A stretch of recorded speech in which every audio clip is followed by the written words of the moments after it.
Hello everyone, how are you all guys. I hope आप सब अपने घरों में बहुत ही सुरक्षित और स्वस्थ होंगे। तो this is the third video of our online classes. So हो सकता है कि कुछ ऑडियो प्रॉब्लम्स हों या फिर कुछ पिक्चर क्वालिटी में कुछ दिक्कत हो। तो अगर कुछ ऐसी प्रॉब्लम्स आ रही हो then please let me know, then only I can fix that problem. After that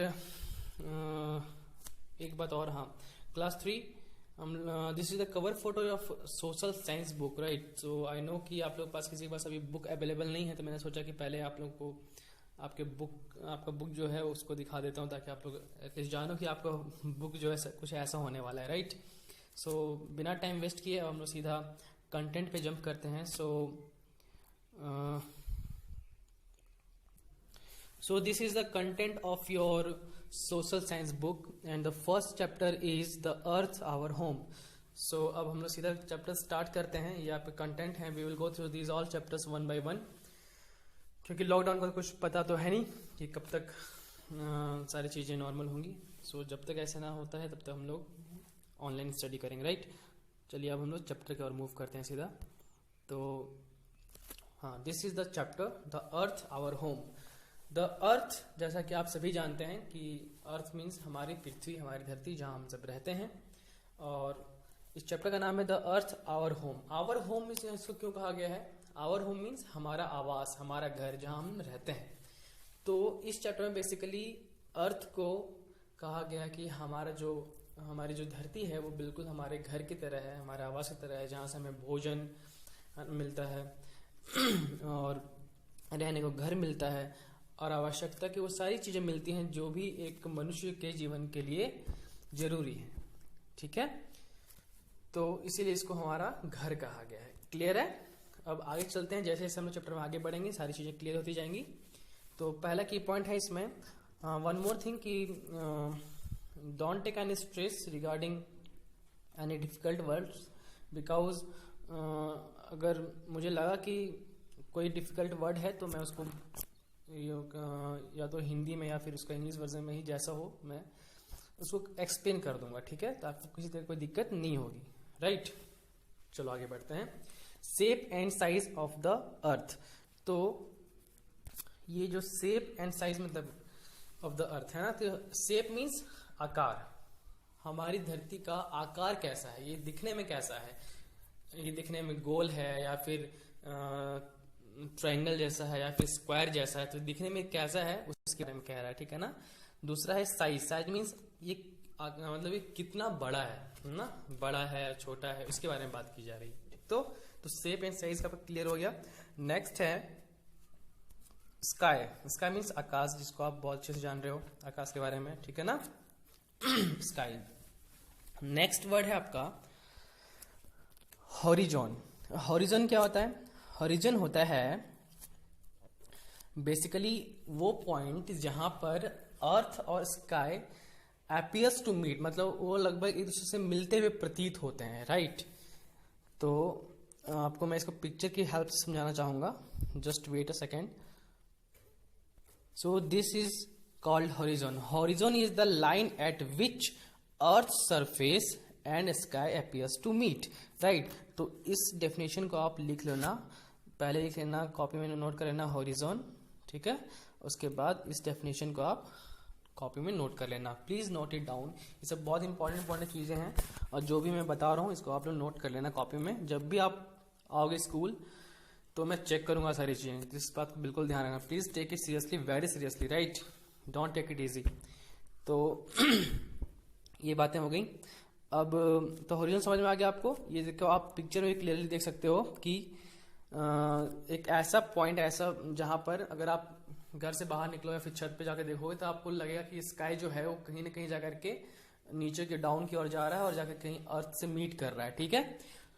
तो उसी को हम लोग बोलते हैं हॉरिजॉन। क्लियर है? यहां तक क्लियर होना चाहिए। नेक्स्ट,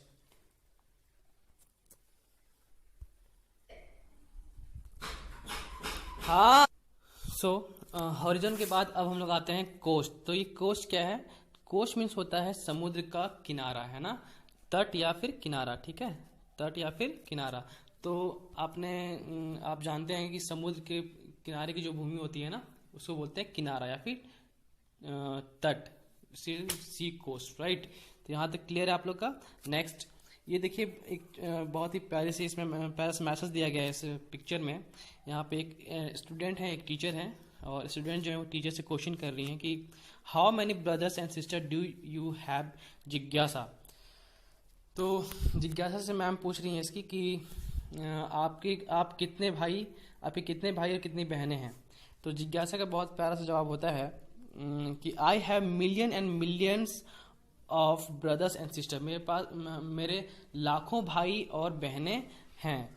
तो उसकी मैम बहुत ही आश्चर्यचकित होती हैं, पूछती हैं व्हाट आर यू सेइंग जिज्ञासा, ये तुम क्या कह रही हो जिज्ञासा। तो जिज्ञासा का जवाब होता है yes ma'am, it is true, all the people living in all the countries are my brother and sisters. मतलब इस पूरी पृथ्वी पर जितने भी देश हैं, वहाँ जो भी लोग रह रहे हैं वो सभी मेरे भाई और बहनें हैं। जैसे हम लोग सुबह सुबह रोज मॉर्निंग प्रेज में कहते हैं ना कि all Indians are my brother and sisters. तो इनका जो बच्ची है जिज्ञासा, इसकी थिंकिंग थोड़ी और ब्रॉड है। इसने सारी दुनिया के जो लोग हैं उनको भी अपना भाई बहन माना है इसमें, ठीक है ना। और ऐसा ये क्यों कह रही है, ऐसा ये इसलिए कह रही है क्योंकि हम लोग जो चैप्टर पढ़ रहे हैं, the earth our home, home means हमारा घर। तो पृथ्वी जो हमारे घर की तरह है, और घर में रहने वाले सभी लोग क्या होते हैं, हमारे परिवार के सदस्य जैसे होते हैं, हमारा परिवार होते हैं। तो इसलिए इसने सबको अपना परिवार का ही अंग माना है। क्लियर है यहाँ तक। नेक्स्ट, अब इस पेज पे हम लोग चलते हैं। हाँ, the earth is the home of all living things, ठीक है ना। तो जो पृथ्वी है वो सभी लिविंग थिंग्स के लिए क्या है, उनका घर है, उनका आवास है, ठीक है ना। आप लोग लिविंग थिंग्स और नॉन लिविंग थिंग्स के बारे में तो बहुत ही अच्छे से जानते हैं, क्लास 1 और 2 में भी आप लोगों ने पढ़ा है। तो वो सभी जीव जिनमें जान होता है, ठीक है ना, उनको लिविंग थिंग्स कहते हैं। सभी चीजें जिनमें जान हो, जिनमें जीवन हो, ठीक है, उनको लिविंग थिंग्स कहते हैं। जो बढ़ सकते हैं, जो श्वसन की क्रिया करते हैं, जो सांस लेते हैं, उनको क्या बोलते हैं, लिविंग थिंग्स कहते हैं। नेक्स्ट है the living things on the earth includes human beings, animals and plants. तो लिविंग थिंग्स में कौन कौन आते हैं बेसिकली, अब देखो तो इसमें आते हैं सारे ह्यूमन बींग्स, जो भी मानव लोग यहाँ पर रह रहे हैं, मनुष्य लोग, एनिमल्स जितने जानवर वगैरह हैं वो, प्लस जितने प्लांट्स वगैरह हैं वो भी लिविंग थिंग्स में आते हैं। क्लियर है। अब देखिए यहां तक हो गया। The earth is the only planet with life on it. Very important point. Earth एक लौता ऐसा प्लैनेट है जहां पर जीवन संभव है, लाइफ पॉसिबल है, ठीक है ना। देखिए हमारे सोलर सिस्टम में कितने प्लैनेट्स हैं, 8। पहले 9 थे जिसमें प्लूटो एक हट गया, ठीक है, अब सिर्फ 8 बचे हैं। तो उसमें से भी सिर्फ अर्थ एक यूनिक प्लैनेट है, स्पेशल प्लैनेट है अपने आप में, जहां पर लाइफ पॉसिबल है। Next, the environment of the earth is suitable for all the living things. और ऐसा क्यों है, यहाँ लाइफ पॉसिबल क्यों है, क्योंकि जो अर्थ का इन्वायरमेंट है, इन्वायरमेंट मीन्स पर्यावरण, जो हमारे आसपास की सारी चीजें हैं, पेड़ पौधे जीव जंतु, सारी चीजें क्या है, इन्वायरमेंट का क्या हुआ, कंप्लीट हो गया। तो environment of earth is suitable for all the living things, ये क्लियर होगी बात। इन्वायरमेंट मीन्स हो गया पर्यावरण, और सुटेबल मीन्स हो गया आपका जो कह सकते हो बिल्कुल उपयुक्त हो, है ना, ऐसी चीजें जो बिल्कुल फिट हो, है ना। द इन्वायरमेंट ऑफ अर्थ, जो अर्थ का इन्वायरमेंट वो बिल्कुल फिट है ऑल लिविंग थिंग्स के लिए, इसीलिए लाइफ यहाँ पर पॉसिबल हो पाई है, ठीक है ना। नेक्स्ट है the earth is surrounded by a layer of air which is called the atmosphere. देखो एटमॉस्फेयर क्या है, इसके लिए बेसिकली मैं आपको एक पिक्चर दिखाऊंगा, एक पिक दिखाऊंगा, तो आपको फिर चीजें समझ में आएंगी। एक पिक है मेरे पास, देखो air is the earth is surrounded by a layer of air. Layer means क्या होता है, लेयर मीन्स होता है परत, हवाओं का परत, है ना। हवाओं का जो परत होता है, हवा की परत को बोलते हैं एटमॉस्फेयर। तो ये हवाओं की परत आखिर है कैसी, इसके लिए मैं आपको एक पिक दिखा रहा हूं, just wait a moment. This is the layer of the atmosphere, layers of the atmosphere.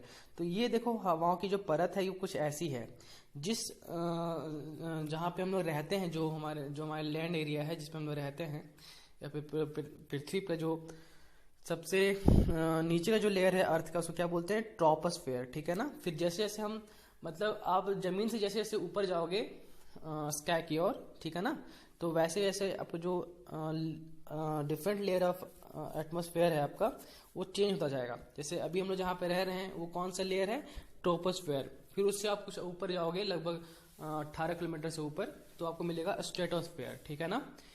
फिर ऊपर जाओगे तो फिर मिलेगा मेसोस्फेयर, अराउंड 50 किलोमीटर के आसपास, 50 to 80 में होता है।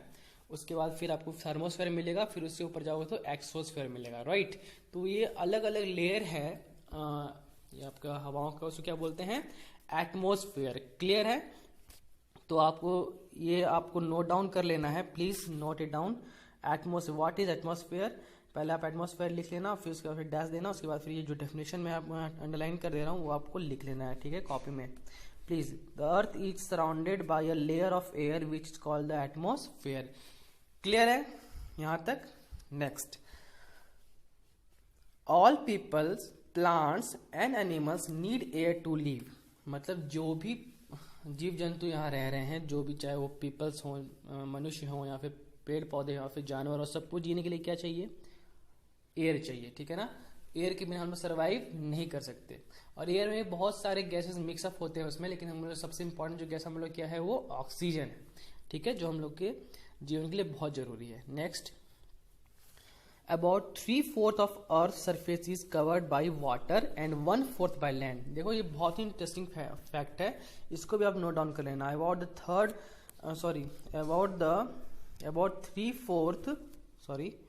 about 3/4 of earth surface is covered by water and 1/4 by land, right। तो ये बहुत इंपॉर्टेंट पॉइंट है, इसको भी आप नोट डाउन कर लेना। एंड बी श्योर कि जब आप यहाँ आओगे तो मैं इसको चेक करूंगा सबकी कॉपी में, तो please don't take it easy, take it very seriously, right. तो ऐसा नहीं कि बस मैंने ऑनलाइन पढ़ा दिया तो सर तो आप चेक करेंगे नहीं, लिखो या ना लिखो कोई दिक्कत नहीं, तो ऐसा बिल्कुल भी मत सोचना। अच्छे से नोट डाउन कर लेना जो भी मैं कह रहा हूँ लिखने के लिए, तो ताकि जब आप यहाँ हो तो मैं फिर पूछूंगा आपसे, ठीक है ना। I will check it out. So next, तो इसको मैं आपको मेरे पास ग्राफ है, उसके थ्रू आपको दिखाता हूँ कि जो आपको जान के हैरानी होगी, जो हमारे जो अर्थ है उसका 75% जो अगर हिस्सा है, मतलब कह सकते हो 3/4 जो पार्ट है वो किससे कवर्ड है, बेसिकली वाटर से। और लैंड एरिया कितना है, जिस जमीन पे हम लोग रहते हैं, जहाँ मनुष्य लोग रहते हैं, वो लैंड एरिया कितना है, सिर्फ और सिर्फ 25%, ठीक है। वैसे अगर आप बेसिक भी जाओगे तो 70.9 समथिंग परसेंटेज है जो कि वाटर से कवर्ड है, और बाकी जो आपका रेस्ट रह गया 29.1% जो है वो आपका लैंड एरिया है, राइट। तो आज तो मैं वो ग्राफ की मदद से समझाता हूँ, जस्ट वेट अ सेकेंड।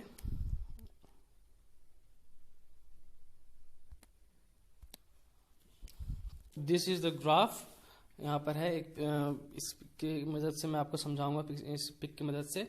आप देखो कि यहाँ पे जो 70.9% जो एरिया है वो वाटर बॉडी से कवर्ड है, और सिर्फ 29.1% का जो एरिया है वो बिल्कुल वो सिर्फ लैंड एरिया है, राइट। तो आप समझ सकते हो कि अबाउट जो 3/4 एरिया है अर्थ का वो बेसिकली किससे कवर्ड है, वाटर से, है ना। और सिर्फ 1/4 जो है वो लैंड एरिया है जिसपे हम लोग रहते हैं। क्लियर है। नेक्स्ट, तो ये क्लियर हो गया आपका। नेक्स्ट है, living things need water and air to survive. और देखो जो भी जीव जंतु यहाँ पे रह रहे हैं हमारी पृथ्वी पर, उनके जीवन के लिए क्या आवश्यक है, सबसे इम्पोर्टेंट है वाटर और एयर। उनके जीने के लिए दो चीजें परम आवश्यक है। क्लियर है।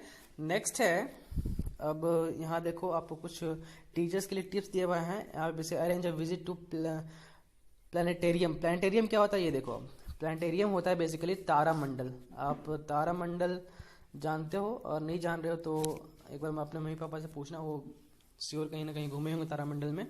तो तारामंडल एक बेसिकली वो जगह होती है जिसके अंदर आपको प्लैनेट्स वगैरह के बारे में, है ना, और जितने भी सेलेस्टियल बॉडीज हैं उनके बारे में आपको वहाँ पर आपका उनको व्यू देखने को आपको मिल जाएगा उसके अंदर। तो उसका एक्सपीरियंस शेयर करना है इसमें। तो बेसिकली अभी लॉकडाउन है, हम लोग कहीं जा नहीं सकते इसके लिए, तो आप लोग इसको मैनेज करना। प्लस हाँ, नेक्स्ट है आपका इसमें कि the earth derive it's name from old English word Etah which means ground और सॉइल। तो अर्थ जो हमारी धरती है, प्यारी सी धरती, उसको ये अर्थ का नाम कहाँ से मिला है? तो ये इंग्लिश वर्ड, एक पुराना इंग्लिश वर्ड है एटा, उससे हमारी धरती को नाम मिला है अर्थ, जिसका मतलब क्या होता है? ग्राउंड और soil. Just for knowledge, extra knowledge, ये कोई उतने काम की चीज नहीं है, बट फिर भी इसको आप ध्यान में रखना, राइट। नेक्स्ट हम लोग आते हैं ये it's activity time. Right the name of 8 planets of our solar system in accordance with their distance from the sun. Also mention the name of the hottest and the coldest planets. देखो इसमें basically ये कह रहा है कि आपको सारे planets का नाम लिखना है, ठीक है ना। हमने बताया कि हमारे जो सोलर सिस्टम है उसमें टोटल 8 प्लैनेट्स हैं, और उसमें से अर्थ जो है काफी यूनिक है, अपने आप में काफी स्पेशल है, जिसमें कि लाइफ सर्वाइव हो सके, लाइफ पॉसिबल है ना। तो आपको सारे सोलर प्लैनेट जो हम लोग कहते हैं सोलर सिस्टम के जो प्लैनेट्स हैं उनका आपको यहाँ पर नाम लिखना है according to the distance from the sun, right. तो सबसे पहले जो आपका नंबर में जो भी आता है आप लोग लिख लेना।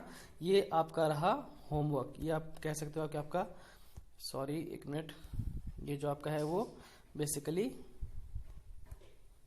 आपका होमवर्क रहेगा, ठीक है। तो इसको आप लोग प्लीज कंप्लीट कर लेना अच्छे से। और साथ ही इसमें यह भी लिखना है कि हॉटेस्ट मीन्स सबसे गर्म प्लैनेट कौन सा है, और कोल्डेस्ट मीन्स सबसे ठंडा प्लैनेट कौन सा है। तो please check it out and homework complete कर लेना। अभी तक बस यहाँ तक हो पॉसिबल है, और जो भी बच गया कोई चैप्टर तो नेक्स्ट टाइम हम लोग कंप्लीट करेंगे उसको, ठीक है। तब तक के लिए अच्छे से पढ़ाई करना। Stay home, stay safe. जय हिंद, जय भारत। Thank you.